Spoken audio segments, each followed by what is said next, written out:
Agad na sumugod ang mga kidnapper ngunit sinuntok ng bida ang isa sa kanila. Si Brooke naman ay pinaglaruan ng mga kidnapper dahil no match sa kanya ang lahat ng mga pangit. Akala ng isa ay tatamaan na si Brooke ngunit nakatakas ito at tinusok ang lalaki ng lagayan ng espada. Si Luffy ay pinaligiran din ng mga ito pero wala silang magawa sa ating bida. Saka pinatalsik ni Chopper ng sabay-sabay ang tatlong siraulo. Naisipan ng isang kidnapper na gawing bihag si Kami. Ngunit dumating si Luffy at agad na pinatalsik ang matabang manyak. Di makapaniwala ang mga kidnapper na napakalakas pala ng Straw Hat. Kaya naman pinagplanuhan na lang nila si Kami. Sa paglalakbay patungo sa Grove 13 ay wala na silang makitang tao dahil tila mapanganib ang lugar. Pinakita ni Hatchan ang mapa ng Sabaody saka tinanong ni Chopper kung nasaan na sila. Sagot ng fishman na nasa area na sila kung saan walang batas kaya maraming bounty hunters doon. Nakarating na rin sila sa Grove 13. At nasa itaas daw ng ugat ang shop na pakay nila. Sinabi ni Hatchan na kilala niya na ang may-ari mula pa noong bata pa siya. Kaya pumasok sila at nakita si Shaki na may binugbog na lalaki. Natuwa ito nang makita si Hatchan, ngunit pinagpatuloy pa rin ang pambubugbog dahil hindi daw nagbayad ang mga baliw.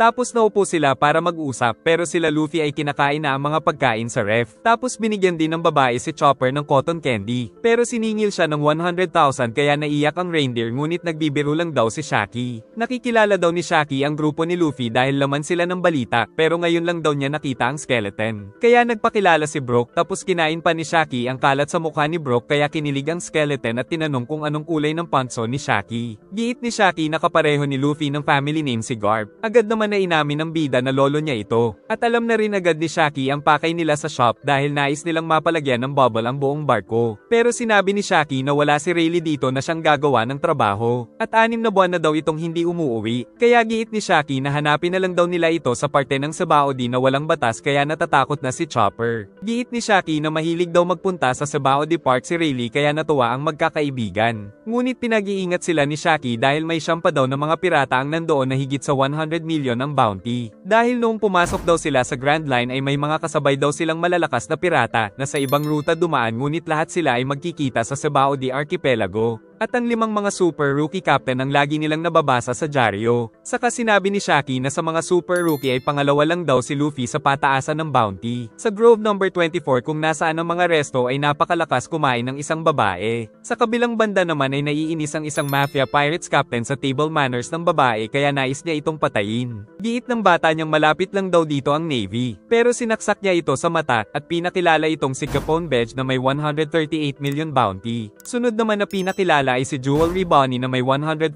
million bounty. Nabangga ng waiter ang isang pirata kaya papatayin sana ito pero pinigilan ng captain niyang si Basil Hawkins na may 249 million bounty. Sa isang bar pub naman ay magkaharap ang dalawa pang super rookie. Kung saan nagkainitan ng dalawa kaya nagkaroon ng pagsabog, saka tumalon papalayo ang may mahabang kamay. Pinakilala ito na si Scratchman Apo na may 198 million bounty. Ang kalaban naman nito ay si Eustace Kid na may 315 million bounty. Samantala nagkakagulo ang mga tao dahil naglalaban ng iba pang mga super rookie. Pinalo ng monk si Killer pero nakatakas ito. Tapos muling sumugod at tumalon at sa pagbaba ay pinigilan siya ni Drake na may 222 million bounty. Pinakilala din si Urouge na may 108 million bounty. Ang nakamaskara naman ay si Killer na crew ni Kid at meron itong 162 million bounty. Samantala ang isa pang super rookie ay nakaupo lang. At may pangalan itong Trafalgar Law na may 200 million bounty. Giit ni Shaki na ang Grand Line ay tila isang tournament at ang mga malalakas lang ang nakakarating sa Sabaody. Kaya dahil sa dami ng rookie ngayon ay malamang na magiging sanhi sila ng kaguluhan sa New World. Hindi naman nabahala si Luffy dahil nais niya lang daw mag-enjoy sa adventure. Nag-alala si Luffy kay Rayleigh, giit ni Shaki na 100 beses daw itong mas malakas kaysa sa kanila. Kalaunan ay nagpunta na sila Luffy sa Sabaody Park para hanapin si Rayleigh. Ngunit mukhang mas balak pang maglaro ng mga ito kaysa hanapin ng matanda kaya naiinis sa kanila si Papago. Gayunpaman ay sumakay pa rin sila ng roller coaster para mag-enjoy. Pagkatapos ay natatakot na si Brook pero tuwang-tuwa pa si Luffy. Kaya nagpahinga muna ang skeleton habang nakasakay sila sa carousel. Tapos sumakay siya sa akala niyang mahinahon na ride na drop tower. Ngunit pagbagsak nito ay nalaman niyang mas malala ito sa roller coaster. Pagkatapos ay pinabilis nila ng husto ang pag-ikot ng cup rides hanggang sa lumipad ang sinasakyan nila kaya naaksidente ang grupo at nagagalit naman ang bantay. Ngunit sumakay pa rin sila sa Ferris wheel at napaiyak naman si Kami dahil pangarap niya palang makasakay dito dahil noong bata pa siya ay palagi niya itong pinapanood sa malayo. Ang sinunod naman nilang sakyan ay ang gondola. Tapos nagkayayaan sa isang horror house. Pagkatapos kumain naman sila ng cotton candy.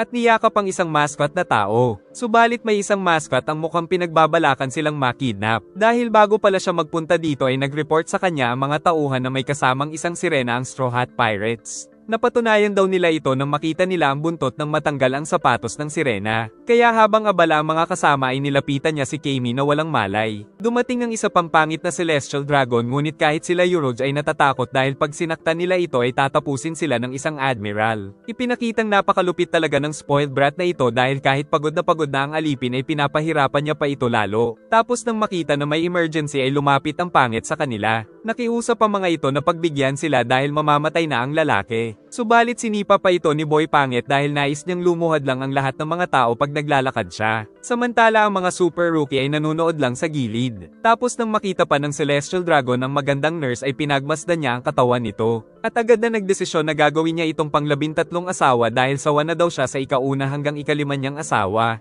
Subalit tumutol ang fiancé ng nurse kaya walang awang binaril ito ni Boy Uhog. Kaya nagmakaawa ang magandang nurse subalit walang may lakas ng loob na tumulong. Dumating naman si Zoro na walang alam sa nangyayari kaya kinabahan ang mga tao. Di naman makapaniwala si Boy Uhog dahil hindi nakaluhod ang lalaki sa harapan niya. Kaya binaril niya ito subalit hindi tumama kaya kakatayin sana siya ng swordsman. Ngunit pinigilan ni Bonnie ang binata at nagpanggap itong kapatid niya na umiiyak dahil namatay ang kuya. Kaya umalis na lang ang Celestial Dragon dahil akala niya ay napatay niya na si Zoro. Pagkatapos ay pinagalitan ni Bonnie si Zoro dahil madadami ang iba pang mga pirata sa lugar kapag dumating ang isang admiral. Di makapaniwala ang ibang mga super rookie dahil sa kahibangan na gagawin sana ni Zoro. Saka kinuha ni Zoro ang lalaki na binaril para dalhin sa ospital. Sa Thousand Sunny ay nagre-relax lang ang tatlo nang tumawag sa kanila si Chopper dahil sa nawawala daw si Kami. Samantala inilagay pala ng kidnapper si Kami sa isang supot para hindi siya mahanap ng mga kaibigan. Dahil sa nangyari ay tinawag ni Sanji ang grupo ni Doval upang magpatulong sa paghahanap sa nawawalang si Kami bago pa ito maibenta ng mga kidnapper.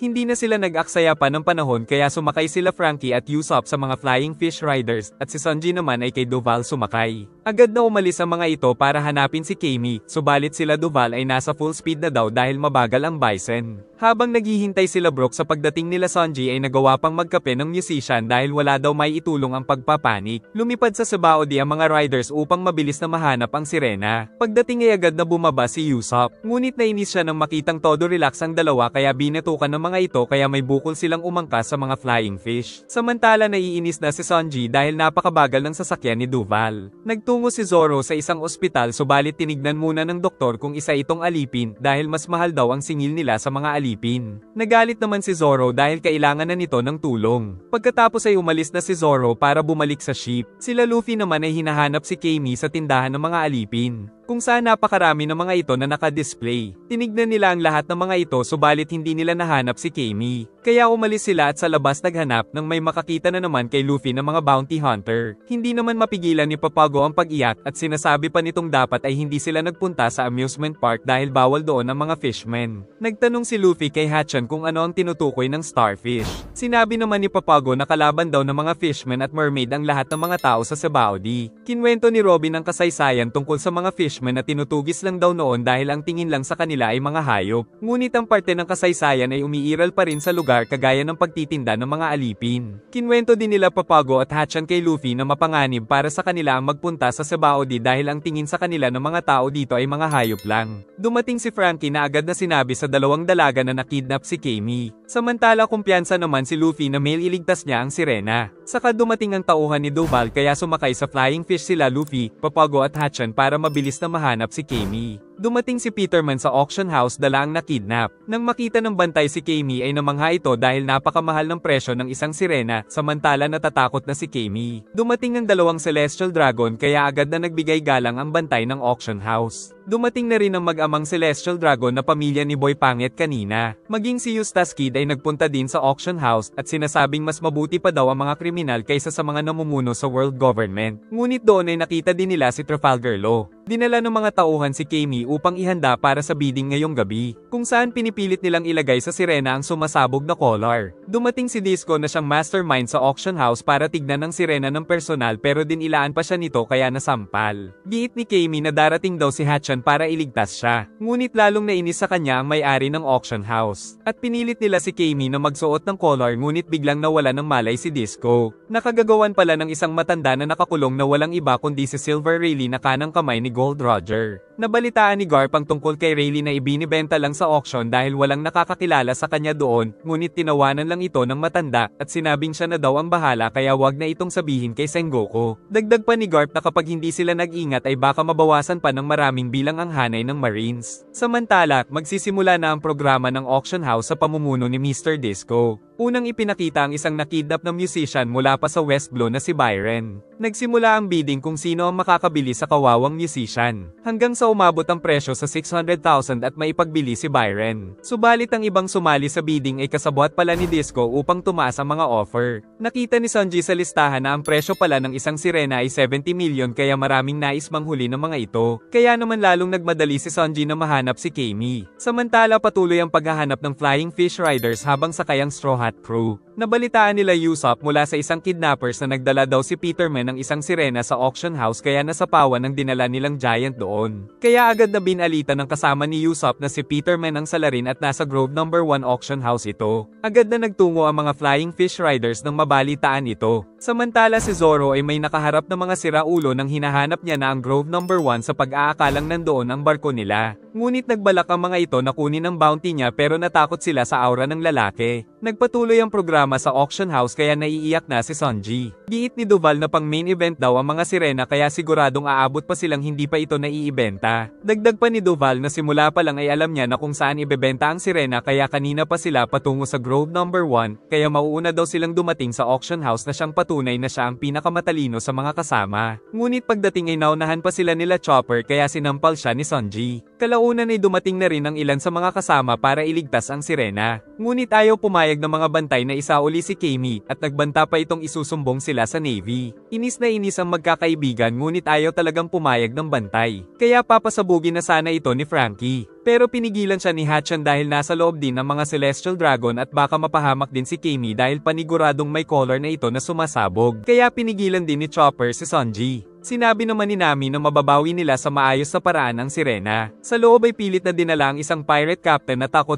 kaya mas lalong kinabahan ang mga nandoon. Pumasok ang mga crew ni Luffy sa auction house kung nasan din ang Kid Pirate. Samantala nagpatuloy pa rin ang bidding sa mga ibinibentang alipin kaya mas lalong nainis ang magkakaibigan sa nangyayari. Saka naisip ni Nami na gamitin ang lahat ng mga pera nila para mabawi lang si Kami. Kaya naman labis ang pasasalamat nila Hatchan at Papago sa ginagawa ng Straw Hat. Samantala sa labas ay ibinalita sa dyaryo na nalalapit na ang execution ni Ace, kaya pinangangambahan na dumating si Whitebeard para iligtas ito na magdudulot ng isang digmaan. Nagmamadali na si Luffy na makarating sa auction house. Si Zoro naman na wala pa ring alam ay nasa Grove No. 2. Sila Brook, Robin at Usopp ay hindi pa rin nakakarating sa auction house. Samantala pumasok na ang mga bantay upang ihanda si Kami sa bidding. Dumating pa rin si Boy Pangit na mukhang Mushi King kahit matatapos na ang auction. At isinisisi niya sa sinasakyang alipin kung bakit siya nahuli. Nagkandara pa ang isang bantay nang mapansin ang uhuging Celestial Dragon. Habang naglalakad ito patungo sa VIP seat ay umiiwas ang tingin ng mga tao. Saka tumabi siya sa kanyang pamilya. Nanambalik ang ingay nang dumating ang susunod na ipapabiding. At ipinakilala ito sa stage na isa palang pirate captain na may 17 million bounty. Subalit nang hina ito at may lumabas na dugo sa bibig bago ito natumba. Nagtaka ang mga tao sa nangyari kaya isinara ang kortina. Samantala nakasalubong na naman ni Zoro ang mga siraulong natakot sa kanya kanina. Nang mapansin ay tumakbo ang mga ito pero pinatigil sila ng swordsman. Tapos tinanong ni Zoro kung mali ang binigay nitong direksyon sa kanya. Kalaunan ay dumating si Luffy na agad na kinuha si Zoro. Dahil dito ay labis na nahilo ang swordsman sa ginawa ng captain. Dumating na rin sa wakas ang pinaka-espesyal na item ngayong gabi sa auction house kaya na-excite ang mga tao. At nang ipakita ito ay naghiyawan ang mga tao. Samantala si Kami ay nakita na nandoon sila Hatchan para iligtas siya. Subalit hindi pa nagsisimula ang bidding ay agad na nagbigay ng offer na 500 million si Boy Pangit para mapasa kanya ang sirena. Natahimik ang buong lugar nang marinig ito at di makapaniwala sila Nami dahil 200 million lang ang pera nila. Hindi na alam nila Hatchan ang gagawin. Wala rin magawa sila Sanji at Nami dahil hindi inaasahan ang nangyari. Wala nang ibang may ganon kalaking pera kaya ang nanalo ay si Boy Pangit. Paalis na sana sila Eustace Kid nang magkaroon ng malakas na impact dahil dumating sila Luffy. Napatingin sila Trafalgar Law at Eustace Kid kay Luffy. Nang makita ng bida si Camie ay walang pag-aalinlangan itong tumakbo sa sirena. Ngunit pinipigilan siya ng fishman dahil mapapahamak si Camie dahil meron itong slave collar. Natakot naman ang mga tao nang malaman na isa pala siyang fishman. Samantala nagpatuloy ang bida sa pagsugod. Si Hatcha naman ay pinandirihan ng mga tao nang malaman na isa siyang fishman. Natigilan si Luffy nang marinig ang putok ng baril. Dahil binaril pala si Hatcha ni Boy Uhugi na tuwang-tuwa pa. Maging ang mga tao ay natuwa din sa nakita. Samantala galit na galit si Camie sa nasaksihan. Nais galpihin ni Luffy ang lalaki ngunit ayaw siyang payagan ni Hatchan dahil mapapahamak silang lahat pag dumating ang isang admiral. Ngunit sa kabila ng babala ay galit na naglakad ang bida at umilag sa mga bala ng baril, saka sinapok ng napakalakas sa pagmumukha ang nakakainis na uhugin.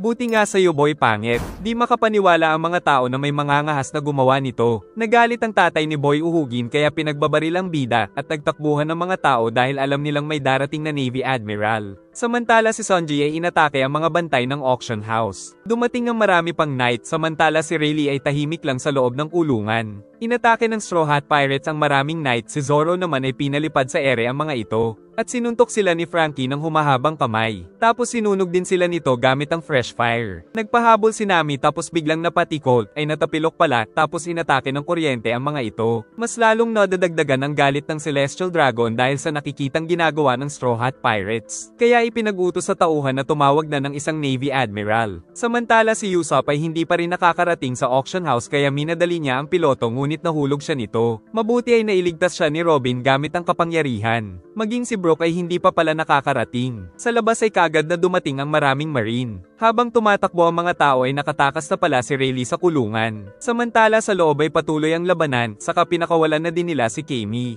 Dumating na rin sa wakas ang natitirang mga miyembro ng Straw Hat. Nagpalabas ng pakpak si Robin at lumipad, at pagbaba ay agad na tinalo ang dalawang bantay. Si Brook naman ay binigyan ni Chopper ng gatas para sa mga buto nito, kaya parang bago na ulit ang mga buto niya. Si Usopp naman ay nagyayabang pa sa bubong. Ngunit natakot nang makitang napakataas pala. Subalit tinulak siya ng kanyang kasama kaya nahulog at tinamaan niya ang isang Celestial Dragon. Dahil dito ay nais magmadali ng grupo bago pa dumating ang Navy Admiral. Sinabi sa kanila ni Trafalgar na napapaligiran na daw ng Navy ang buong auction house. Nais na lang patayin ng babaeng Celestial Dragon si Camie. Pero ayaw pumayag ni Disco dahil hindi pa daw ito bayad. Ngunit siya ang ino ng barilin ng Celestial Dragon. Babarilin na sana nito ang sirena ngunit bigla itong nawala ng malay. Dahil dumating pala si Rayleigh kung saan pagpasok nito ay napuno ng tensyon ang paligid. Nakita ng mga bantay na natanggal ng matanda ang slave collar. Giit ni Hatcha na ito daw ang hinahanap nila na maglalagay ng bula sa kanilang barko. Pinagmasdan ni Rayleigh ang paligid kaya nalaman niya na ang lahat ng mga nangyari.